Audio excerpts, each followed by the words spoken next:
Hi, എല്ലാവർക്കും നമസ്കാരം. ഞാൻ ഡോക്ടർ ജോസഫ് നടക്കാവുകാരൻ, തൃശ്ശൂർ പ്രാക്ടീസ് ചെയ്യുന്ന ENT സർജനാണ്. ഇന്ന് ഈ വീഡിയോയിൽ നമ്മൾ ഡിസ്കസ് ചെയ്യാൻ പോകുന്ന ചെറിയൊരു വിഷയമാണ്. അത് ഈ ചെവിയുടെ ഈ ഭാഗങ്ങളിൽ വരുന്ന മുഴകളെ പറ്റിയിട്ടാണ്. അപ്പോൾ അത് കൂടുതലും കണ്ടുവരുന്ന സ്ത്രീകളിൽ സെക്കൻഡ് സ്റ്റഡ് ഇയർ പിയേഴ്സിങ് ചെയ്തതിന് ശേഷമാണ്. ഇപ്പോൾ നമ്മൾ കയറ്റി കാത് കുത്തുമ്പോൾ ഈ ഭാഗങ്ങളിൽ കാത് കുത്തുന്ന സമയത്ത് അതിൻ്റെ റിയാക്ഷനായിട്ട് വരുന്ന ഒരു സംഭവമാണ് ഈ കീലോയിഡ് അഥവാ കല എന്നും മലയാളത്തിൽ തന്നെ വിളിക്കും.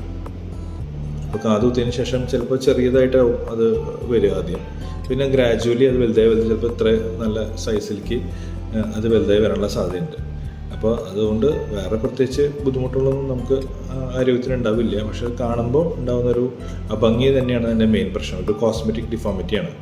ഇപ്പോൾ പേഷ്യൻസ് പലരും ഭയങ്കരമായിട്ട് ഓവർ കോൺഷ്യസ് ആവും. പിന്നെ കാണുമ്പോഴും രസമില്ല, ചെറിയൊരു നെല്ലിക്കയുടെ വലുപ്പത്തിലൊക്കെ ചില സമയത്ത് വലുതായി വരാറുണ്ട്.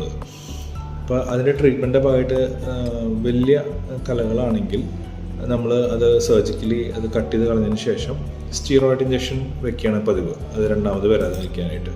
അപ്പോൾ ഞാനിവിടെ ഒരു കേസ് ഞാൻ ഇവിടെ ഷെയർ ചെയ്ത് കാണുമ്പോൾ ഈ കുട്ടിയുടെ ചെവിയിൽ വന്നിട്ടുള്ള കിലോയിഡിന് അത്യാവശ്യം നല്ല സൈസ് ഉണ്ട്, കാത് കുത്തിയതിന് ശേഷം വന്നിട്ടുള്ളതാണ്. അപ്പോൾ നമ്മൾ ഇത് സർജിക്കലി അത് മുറിച്ച് മാറ്റിയതിന് ശേഷമുള്ള ഫോട്ടോ ആണത്. ഇത് സർജറി കഴിഞ്ഞൊരു 7 ദിവസത്തിന് ശേഷം എടുത്തിട്ടുള്ള പിക്ചറാണ്. അപ്പോൾ നിങ്ങൾക്ക് കാണുമ്പോൾ മനസ്സിലാവും നല്ല രീതിയിൽ ഒരു വ്യത്യാസം ഇത് സർജറിക്ക് ശേഷം വന്നിട്ടുണ്ട്. അത് നേരത്തെ പോലെ തന്നെ അത്യാവശ്യം ഭംഗിയുള്ളൊരു ചെവി നമുക്ക് ചെയ്തു കൊടുക്കാനായിട്ട് ഈ പേഷ്യൻറ്റിന് പറ്റിയിട്ടുണ്ട്. പേഷ്യൻറ്റ് വളരെയധികം ഹാപ്പിയാണ്.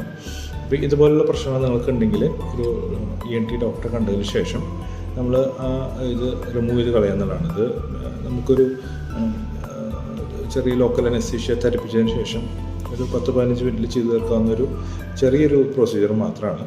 അപ്പോൾ ഇങ്ങനത്തെ ബുദ്ധിമുട്ടുകൾ കാണുന്നുണ്ടെങ്കിൽ നിങ്ങളൊരു ENT ഡോക്ടറെ കണ്ട് ഇത് റിമൂവ് ചെയ്യുന്നതിനെ കുറിച്ച് നിങ്ങൾക്ക് ചിന്തിക്കാം.